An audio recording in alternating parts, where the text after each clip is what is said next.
ਵਾਹਿਗੁਰੂ ਜੀ ਕਾ ਖਾਲਸਾ ਵਾਹਿਗੁਰੂ ਜੀ ਕੀ ਫਤਿਹ। ਸਤਿਪੁਰਖ ਜਿਨ ਜਾਣਿਆ ਸਤਿਗੁਰ ਤਿਸ ਕਾ ਨਾਉ, ਤਿਸ ਕੈ ਸੰਗ ਸਿਖ ਉਦਰੈ ਨਾਨਕ ਹਰ ਗੁਣ ਗਾਓ। ਔਰ ਇਸ ਸ਼ਲੋਕ ਦੇ ਵਿੱਚ ਗੁਰੂ ਸਾਹਿਬ ਸਾਨੂੰ ਦ੍ਰਿੜ ਕਰਾ ਰਹੇ ਹਨ, ਸਤਿਪੁਰਖ ਜਿਨ ਜਾਣਿਆ, ਭਾਵ ਜਿਹਨੇ ਬੁੱਝਿਆ। ਸਤਿਪੁਰਖ ਗੁਰੂ ਸਾਹਿਬ ਨੇ ਉਸ ਅਕਾਲ ਪੁਰਖ ਵਾਸਤੇ, ਉਸ ਕਰਤਾ ਪੁਰਖ ਵਾਸਤੇ ਇਹ ਸ਼ਬਦ ਵਰਤਿਆ ਕਿ ਜਿਸ ਨੇ ਉਸ ਅਕਾਲ ਪੁਰਖ ਨੂੰ ਬੁੱਝ ਲਿਆ, ਉਹ ਹੀ ਗੁਰੂ ਹੈ, ਉਹ ਹੀ ਸਤਿਗੁਰੂ ਹੈ। ਔਰ ਇਹ ਗੱਲ ਆਮ ਵਿਵਹਾਰ ਵਿੱਚ ਵੀ ਆਪਾਂ ਦੇਖਦੇ ਹਾਂ, ਜਿਸ ਨੂੰ ਕੋਈ ਸਮਝ ਹੁੰਦੀ ਹੈ ਉਹ ਹੀ ਅੱਗੇ ਸਮਝ ਬਖਸ਼ ਸਕਦਾ ਹੈ। ਤਾਂ ਸਾਹਿਬਾਂ ਨੇ ਗੱਲ ਦ੍ਰਿੜ ਕਰਾਈ ਕਿ ਜਿਸ ਨੇ ਉਸ ਅਕਾਲ ਪੁਰਖ ਨੂੰ ਸਮਝ ਲਿਆ ਉਹ ਸਤਿਗੁਰੂ ਹੈ। ਇੱਕ ਗੱਲ ਵਿਸ਼ੇਸ਼ ਧਿਆਨ ਦੇਣ ਵਾਲੀ ਹੈ ਕਿ ਸਿੱਖਿਆ ਦੇ ਵਿੱਚ ਗੁਰੂ ਨੂੰ ਬਹੁਤ ਮਹੱਤਵ ਦਿੱਤਾ ਗਿਆ ਹੈ। ਇਸ ਸ਼ਲੋਕ ਦੇ ਵਿੱਚ ਵੀ ਗੁਰੂ ਸਾਹਿਬ ਸਾਨੂੰ ਦ੍ਰਿੜ ਕਰਾ ਰਹੇ ਹਨ, ਤਿਸ ਕੈ ਸੰਗ ਸਿਖ ਉਦਰੈ ਨਾਨਕ ਹਰ ਗੁਣ ਗਾਓ। ਕਿ ਐਸੇ ਸਤਿਗੁਰੂ ਭਾਵ ਐਸੇ ਗੁਰੂ ਦੀ ਸਿੱਖਿਆ ਨਾਲ ਹੀ ਸਿੱਖ ਨੂੰ ਸਿੱਖਿਆ ਮਿਲਣੀ ਹੈ। ਭਾਵ ਸਿੱਖ ਨੂੰ ਇੱਕ ਸਿੱਖਿਆ ਦਾ ਸਰੋਤ ਗੁਰੂ ਸਾਹਿਬ ਨੇ ਗੁਰੂ ਹੀ ਬਖਸ਼ਿਆ, ਸਤਿਗੁਰੂ ਬਖਸ਼ਿਆ। ਇਹ ਗੱਲ ਵੀ ਧਿਆਨ ਰੱਖਣ ਯੋਗ ਹੈ ਕਿ ਗੁਰਬਾਣੀ ਵਿੱਚ ਗੁਰੂ ਜਾਂ ਰਾਰੇ ਨੂੰ ਸਿਹਾਰੀ ਨਾਲ, ਜਾਂ ਰਾਰੇ ਨੂੰ ਔਂਕੜ ਦੇ ਨਾਲ, ਜਾਂ ਸਤਿਗੁਰੂ, ਇਹ ਸਾਰੇ ਹੀ ਸ਼ਬਦ ਇੱਕੋ ਹੀ ਅਰਥ ਵਿੱਚ ਲਏ ਗਏ ਹਨ, ਜਿਸ ਤੋਂ ਭਾਵ ਐਸਾ ਗਿਆਨ ਦਾ ਸਰੋਤ ਜਿਸ ਨਾਲ ਸਿੱਖ ਨੇ ਸਿੱਖਿਆ ਪ੍ਰਾਪਤ ਕਰਨੀ ਹੈ। ਸੋ ਗੁਰਬਾਣੀ ਦੇ ਵਿੱਚ ਸਾਹਿਬਾਂ ਨੇ ਸਾਨੂੰ ਹਮੇਸ਼ਾ ਗੁਰੂ ਦੇ ਨਾਲ ਹੀ ਜੋੜਿਆ। ਔਰ ਇਹ ਗੱਲ ਦ੍ਰਿੜ ਕਰਾਈ ਕਿ ਕੇਵਲ ਤੇ ਕੇਵਲ ਇੱਕ ਗੁਰ ਹੀ ਐਸੀ ਹੈ, ਗੁਰੂ ਹੀ ਇੱਕ ਐਸੀ ਚੀਜ਼ ਹੈ ਜਿਸ ਰਾਹੀਂ ਉਸ ਅਕਾਲ ਪੁਰਖ ਦੀ ਸਮਝ ਆ ਸਕਦੀ ਹੈ। ਗੁਰੂ ਦੀ ਮਹਿਮਾ ਜਾਂ ਗੁਰੂ ਦਾ ਮਹੱਤਵ ਦੱਸਦੇ ਹੋਏ ਗੁਰੂ ਸਾਹਿਬ ਨੇ ਸਾਨੂੰ ਦ੍ਰਿੜ ਕਰਾਇਆ, ਗੁਰ ਪੌੜੀ, ਗੁਰ ਬੇੜੀ, ਗੁਰ ਤੁੱਲਾ ਹਰ ਨਾਮ, ਗੁਰ ਸਰ ਸਾਗਰ ਬੋਹਿਤੋ, ਗੁਰ ਤੀਰਥ ਦਰਿਆਓ, ਜੋ ਤਿਸ ਭਾਵੇ ਉਜਲੀ ਸਤਸਰ ਨਾਮ ਜਾਓ। ਸਾਹਿਬਾਂ ਨੇ ਦ੍ਰਿੜ ਕਰਾਇਆ ਕਿ ਗੁਰੂ ਇੱਕ ਐਸੀ ਪੌੜੀ ਹੈ, ਗੁਰੂ ਇੱਕ ਐਸੀ ਬੇੜੀ ਹੈ, ਗੁਰੂ ਇੱਕ ਐਸੀ ਤੁਲਾ ਪਾਓ ਤਕੜੀ ਹੈ ਜਿਸ ਤੇ ਬਰਾਬਰ ਤੁਲ ਕੇ ਭਾਵ ਬਰਾਬਰ ਉਸ ਅਕਾਲ ਪੁਰਖ ਦਾ ਗਿਆਨ ਸਾਨੂੰ ਮਿਲਦਾ ਹੈ। ਗੁਰੂ ਦਾ ਮਹੱਤਵ ਆਪਾਂ ਆਸਾ ਕੀ ਵਾਰ ਦਾ ਪਾਠ ਕਰਦੇ ਹਾਂ। ਜੇ ਸੋ ਚੰਦਾ ਉਗਵੈ ਸੂਰਜ ਚੜ੍ਹੇ ਹਜ਼ਾਰ, ਏਤੇ ਚਾਨਣ ਹੁੰਦਿਆਂ ਗੁਰ ਬਿਨ ਘੋਰ ਅੰਧਾਰ। ਭਾਵ ਕਿੰਨੇ ਵੀ ਸੂਰਜ ਚੜ੍ਹ ਜਾਣ, ਕਿੰਨੇ ਵੀ ਚੰਦਰਮਾ ਚੜ੍ਹ ਜਾਣ, ਪਰ ਗੁਰੂ ਦੀ ਮਹਿਮਾ ਉਸ ਅਕਾਲ ਪੁਰਖ ਨੂੰ ਸਮਝਣ ਲਈ ਉਹ ਇਹਨਾਂ ਸਾਰਿਆਂ ਤੋਂ ਵੀ ਉੱਤੇ ਹੈ। ਔਰ ਗੁਰੂ ਰਾਹੀਂ, ਇਹ ਸ਼ਬਦ ਰਾਹੀਂ ਗੁਰੂ ਸਾਹਿਬ ਨੇ ਸਾਨੂੰ ਗਿਆਨ ਨਾਲ ਹੀ ਜੋੜਿਆ ਹੈ। ਗਿਆਨ ਕਾ ਬੱਧਾ ਮਨ ਰਹਿ ਗੁਰ ਬਿਨ ਗਿਆਨ ਨਾ ਹੋਏ। ਆਪਾਂ ਆਸਾ ਕੀ ਵਾਰ ਚ ਰੋਜ਼ ਪਾਠ ਕਰਦੇ ਹਾਂ, ਕੁੰਭੇ ਬੱਧਾ ਜਲ ਰਹਿ, ਜਲ ਬਿਨ ਕੁੰਭ ਨਾ ਹੋਏ। ਗਿਆਨ ਕਾ ਬੱਧਾ ਮਨ ਰਹਿ ਗੁਰ ਬਿਨ ਗਿਆਨ ਨਾ ਹੋਏ। ਸੋ ਗੁਰੂ ਸਾਹਿਬ ਨੇ ਸਾਨੂੰ ਸਾਰੇ ਹੀ ਪ੍ਰਪੰਚਾਂ ਵਿੱਚੋਂ ਕੱਢ ਲਿਆ, ਸਾਰੀਆਂ ਹੀ ਕਰਮ ਕਾਂਡਾਂ ਵਿੱਚੋਂ ਕੱਢ ਕੇ ਇੱਕ ਸੁਖਾਲਾ ਰਸਤਾ ਦੱਸਿਆ ਕਿ ਉਸ ਅਕਾਲ ਪੁਰਖ ਨੂੰ ਮਿਲਣ ਦਾ ਰਸਤਾ ਕੇਵਲ ਤੇ ਕੇਵਲ ਗੁਰੂ ਹੈ। ਕਿੱਦਾਂ ਦੇ ਪ੍ਰਪੰਚ ਸਾਨੂੰ ਗੁਰੂ ਸਾਹਿਬ ਨੇ ਤੋਂ ਬਚਾਇਆ, ਜਾਂ ਕਿੱਦਾਂ ਦੇ ਪ੍ਰਪੰਚਾਂ ਤੋਂ ਸਾਨੂੰ ਛੁਟਕਾਰਾ ਦਿਵਾਇਆ। ਆਪਾਂ ਸੁਖਮਨੀ ਸਾਹਿਬ ਜੀ ਦਾ ਪਾਠ ਕਰਦੇ ਹਾਂ, ਜਾਪ ਤਾਪ ਗਿਆਨ ਸਭ ਧਿਆਨ, ਖਟ ਸ਼ਾਸਤਰ ਸਿਮਰਤ ਬਖਿਆਨ, ਜੋਗ ਅਭਿਆਸ ਕਰਮ ਧਰਮ ਕਿਰਿਆ, ਸਗਲ ਤਿਆਗ ਬਨ ਮਧੇ ਫਿਰਿਆ। ਕਿੰਨੇ ਜਾਪ ਤਾਪ ਦਾ ਤਰੀਕੇ ਚੱਲਦੇ ਸੀ ਕਿ ਉਸ ਅਕਾਲ ਪੁਰਖ ਦੀ ਸਮਝ ਆ ਜਾਏ। ਕਿੰਨੇ ਤਰ੍ਹਾਂ ਦੇ ਸ਼ਾਸਤਰ, ਭਾਵ 6 ਤਰ੍ਹਾਂ ਦੇ ਸ਼ਾਸਤਰਾਂ ਦੀ ਗੁਰੂ ਸਾਹਿਬ ਇੱਥੇ ਗੱਲ ਕਰ ਰਹੇ ਹਨ ਕਿ ਸਿਮਰਤੀਆਂ ਅਤੇ ਯੋਗ ਅਭਿਆਸ ਕਰਮ ਧਰਮ ਕਿਰਿਆ, ਤੇ ਸਾਰਾ ਕੁਝ ਤਿਆਗ ਕੇ ਜੋ ਆਪਣੇ ਕੋਲ ਕੀਤੀ ਕਮਾਈ ਹੈ ਸਾਰਾ ਕੁਝ ਦਾਨ ਪੁੰਨ ਕਰਕੇ ਜੰਗਲਾਂ ਨੂੰ ਚਲੇ ਜਾਣਾ। ਅਨਕ ਪ੍ਰਕਾਰ ਕੀਏ ਬਹੁ ਯਤਨਾ, ਪਤਾ ਨਹੀਂ ਕਿੰਨੇ ਕਿੰਨੇ ਤਰ੍ਹਾਂ ਦੇ ਯਤਨ ਉਸ ਅਕਾਲ ਪੁਰਖ ਨੂੰ ਪ੍ਰਾਪਤ ਕਰਨ ਦੇ, ਉਸ ਅਕਾਲ ਪੁਰਖ ਨੂੰ ਸਮਝਣ ਦੇ ਕੀਤੇ ਪੁੰਨ ਦਾਨ ਹੋਮੈ ਬਹੁ ਰਤਨਾ। ਪਤਾ ਨਹੀਂ ਕਿੰਨੇ ਪੁੰਨ ਦਾਨ ਹੋਮੇ ਵਿੱਚ ਭਾਵ ਆ ਕਰਕੇ ਕਿਤਨੇ ਰਤਨਾਂ ਦਾ ਦਾਨ ਕੀਤਾ। ਸਰੀਰ ਕਟਾਏ ਹੋਮੈ ਕਰ ਰਾਤੀ, ਵਰਤ ਨੇਮ ਕਰੈ ਪੋ ਭਾਤੀ। ਨਹੀਂ ਤੁਲ ਰਾਮ ਨਾਮ ਵਿਚਾਰ, ਨਾਨਕ ਗੁਰਮੁਖ ਨਾਮ ਜਪੀਐ ਇੱਕ ਵਾਰ। ਭਾਵ ਇਹ ਸਾਰੀਆਂ ਕਿਰਿਆਵਾਂ ਤੋਂ ਗੁਰੂ ਨੇ ਸਾਨੂੰ ਕੱਢ ਕੇ ਇਹ ਇੱਕ ਸੁਖਾਲਾ ਰਾਹ ਬਖਸ਼ਿਆ। ਦਸਮ ਪਿਤਾ ਵੀ ਸਾਨੂੰ ਦ੍ਰਿੜ ਕਰਾ ਰਹੇ ਹਨ। ਕਹੂੰ ਲੈ ਪਾਨ ਪੂਜ ਧਰਿਓ, ਸਿਰ ਕਹੂੰ ਲੈ ਲਿੰਗ ਗਰੇ ਲਟਕਾਇਓ। ਕਹੂੰ ਲਖਿਓ ਹਰ ਅਵਾਚੀ ਦਿਸ਼ਾ ਮੈਂ, ਕਹੂੰ ਪਛਾ ਕੋ ਸੀਸ ਨਵਾਇਓ। ਕਉ ਬੁਤਾਨ ਕੋ ਪੂਜਤ ਹੈ ਪਸ, ਕਉ ਮਿਰਤਾਨ ਕੋ पूजन धायो। कूर किरिया उर्जो सभी जग, श्री भगवान को भेद ना पायो। तो ये सारिया कूर किरियावां तो सानू कढ़ के इक्को एक सुखाला रस्ता दसिया कि गुरु दे लड़ लग, गुरु कोलों उस अकाल पुरख नूं समझण की कोशिश कर। ताई भाई गुरदास जी ने सानू एक गल दिल कराई, सतगुर सच्चा पातशाह गुरमुख गाड़ी राह चलाया। ये बड़ा सोहना सौखा पक्का रास्ता गुरु ने सानू बख्शना किया। गुरबाणी विच सतगुर शब्द की वरतों अकाल पुरख वास्ते भी हुई है, प्रभु वास्ते भी हुई है, अते ऐसे ज्ञान के स्रोत राही भी हुई है जिहदे नाल अज्ञानता दूर हो करके उस अकाल पुरख की सानू समझ पैंदी है। मन मेरे सतगुर कै भाणे चल।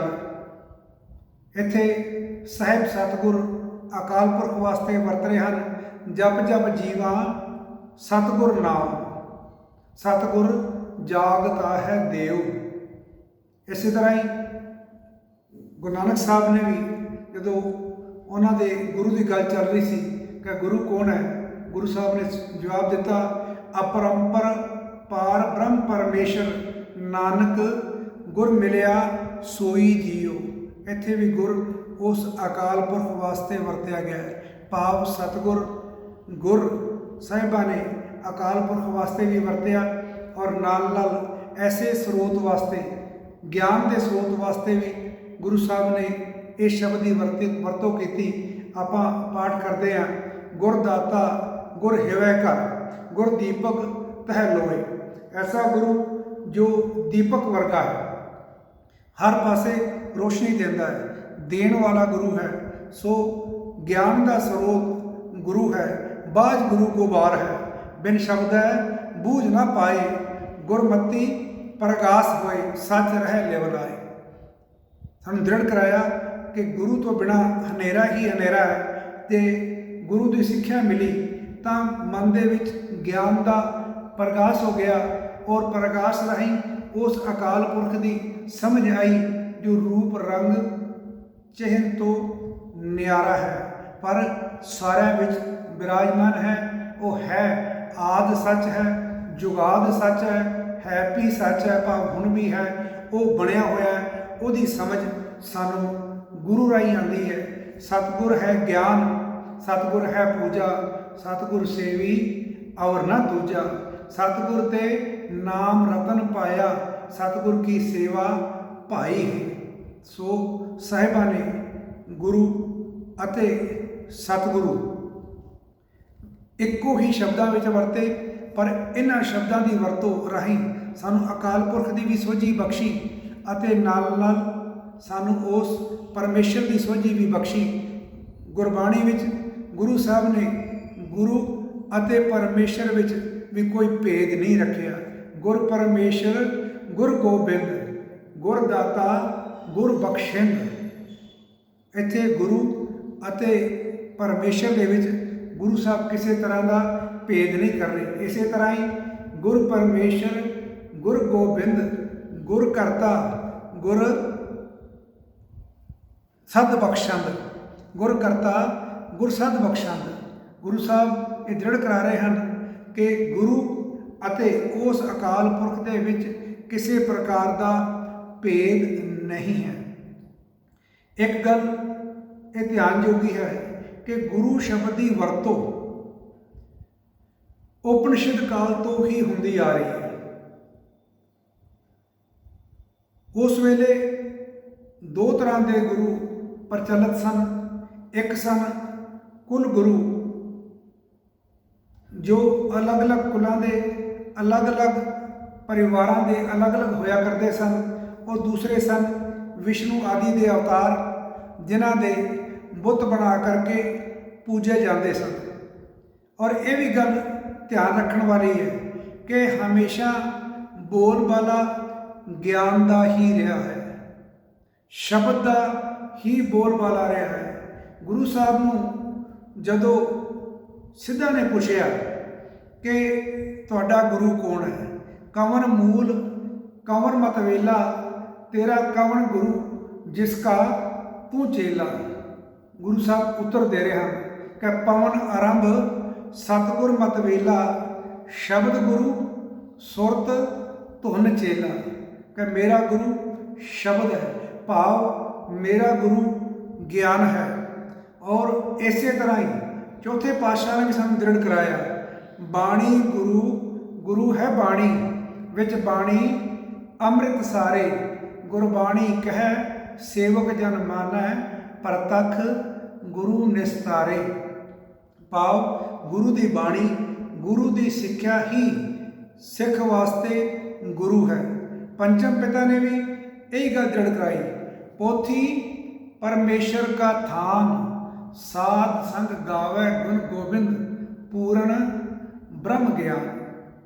ਭਾਵ ਸਾਰੇ ਹੀ ਜਾਮਿਆਂ ਵਿੱਚ ਗੁਰੂ ਸਾਹਿਬ ਨੇ ਸਾਨੂੰ ਇਹ ਗੱਲ ਦ੍ਰਿੜ ਕਰਾਉਂਦੇ ਗਏ ਕਿ ਗਿਆਨ ਦਾ ਸਰੋਤ, ਗਿਆਨ ਹੀ ਮੁੱਖ ਤੱਤ ਹੈ। ਦਸਮ ਪਿਤਾ ਨੇ ਵੀ ਸਾਨੂੰ ਇਹ ਗੱਲ ਦ੍ਰਿੜ ਕਰਾਈ, ਗਿਆਨ ਗੁਰੂ ਆਤਮ ਉਪਦੇਸ਼ੋ, ਨਾਮ ਵਿਭੂਤ ਲਗਾਓ। ਸੋ ਗੁਰੂ ਸਾਹਿਬ ਨੇ ਵੀ ਇੱਕੋ ਗੱਲ ਦ੍ਰਿੜ ਕਰਾਈ ਕਿ ਗੁਰੂ ਕੌਣ ਹੈ, ਕਿ ਗੁਰੂ ਤੁਹਾਡਾ ਗਿਆਨ ਹੈ। ਔਰ ਇਹ ਗੱਲ ਸਾਰਿਆਂ ਨੂੰ ਸਮਝ ਆ ਚੁੱਕੀ ਸੀ ਉਸ ਵੇਲੇ, ਇੱਥੋਂ ਤੱਕ ਕਿ ਭੱਟਾਂ ਨੂੰ ਵੀ ਇਹ ਗੱਲ ਸਮਝ ਆ ਗਈ ਸੀ। ਭੱਟ ਉਹ ਵਿਦਵਾਨ ਪੰਡਿਤ ਜੋ ਗੁਰੂ ਅਰਜਨ ਦੇਵ ਜੀ ਦੇ ਟਾਈਮ 'ਤੇ ਗੁਰੂ ਦਰਬਾਰ ਵਿੱਚ ਆਏ, ਬੇਸ਼ੱਕ ਉਹਨਾਂ ਨੇ ਗੁਰੂ ਦੀ ਕੀਰਤੀ ਬਹੁਤ ਸੁਣੀ ਹੋਈ ਸੀ, ਪਰ ਜਦੋਂ ਗੁਰੂ ਸਾਹਿਬ ਦੇ ਦਰਬਾਰ ਵਿੱਚ ਆਏ ਉਹਨਾਂ ਨੇ ਗੱਲ ਕੀ ਦ੍ਰਿੜ ਕੀਤੀ, ਤਾਤੇ ਅੰਗਦ ਅੰਗ ਸੰਗ ਭਇਓ ਸ਼ਾਇਰ, ਤਾਤੇ ਅੰਗਦ ਅੰਗ ਸੰਗ ਭਇਓ ਸ਼ਾਇਰ, ਸ਼ਬਦ ਸੁਰਤ ਕੀ ਨੀਂਵ ਰਖਾਈ। ਭਾਵ ਸਮਕਾਲਿਕ ਪ੍ਰਮਾਣਵੀ ਜੋ ਉਸ ਵੇਲੇ ਦੇ ਵਿਦਵਾਨ ਸਨ, ਉਹ ਵੀ ਇਹ ਗੱਲ ਸਵੀਕਾਰ ਕਰ ਰਹੇ ਹਨ ਕਿ ਗੁਰੂ ਘਰ ਵੱਲੋਂ ਜਿਹੜੇ ਗੁਰੂ ਦੀ ਨੀਂਹ ਹੈ ਉਹ ਸ਼ਬਦ ਅਤੇ ਸੁਰਤ, ਇਹਨਾਂ ਦੋਵਾਂ ਦਾ ਸੁਮੇਲ ਜੋ ਹੈ ਉਹ ਸਿੱਖਾਂ ਨੇ ਜਾਂ ਸਿੱਖ ਗੁਰੂਆਂ ਨੇ ਸਾਰਿਆਂ ਅੱਗੇ ਰੱਖਣਾ ਕੀਤਾ ਹੈ। ਸੋ ਸ਼ਬਦ ਗੁਰੂ ਨੂੰ ਹੀ ਸ਼ੁਰੂ ਤੋਂ ਮਹੱਤਤਾ ਮਿਲਦੀ ਰਹੀ। ਔਰ ਵੇਖਿਆ ਜਾਵੇ ਤਾਂ ਸਰੀਰ ਜਿਹੜਾ ਹੈ ਉਹ ਇੱਕ ਵਸੀਲਾ ਹੈ। ਗੁਰੂ ਸਾਹਿਬ ਨੇ ਇਹ ਗੱਲ ਦ੍ਰਿੜ ਕਰਾਈ ਕਿ ਸਰੀਰ ਇੱਕ ਸਾਧਨ ਹੈ, ਗਿਆਨ ਉਸ ਦੇ ਵਿੱਚ ਤੱਤ ਹੈ, ਪਰ ਗਿਆਨ ਅਕਾਲ ਪੁਰਖ ਦੀ ਪ੍ਰੋਪਰਟੀ ਹੈ, ਅਕਾਲ ਪੁਰਖ ਦੀ ਦੇਣ ਹੈ, ਔਰ ਅਕਾਲ ਪੁਰਖ ਉਸ ਗਿਆਨ ਦਾ ਮਾਲਕ ਹੈ। ਔਰ ਇਸੇ ਤਰ੍ਹਾਂ ਹੀ ਇਹ ਸਾਰੀ ਗੱਲ ਦ੍ਰਿੜ ਕਰਾ ਕਰਕੇ ਗੁਰੂ ਸਾਹਿਬ ਨੇ ਸਿੱਖ ਨੂੰ ਹਮੇਸ਼ਾ ਸ਼ਬਦ ਦੇ ਲੜ ਹੀ ਲਾਇਆ।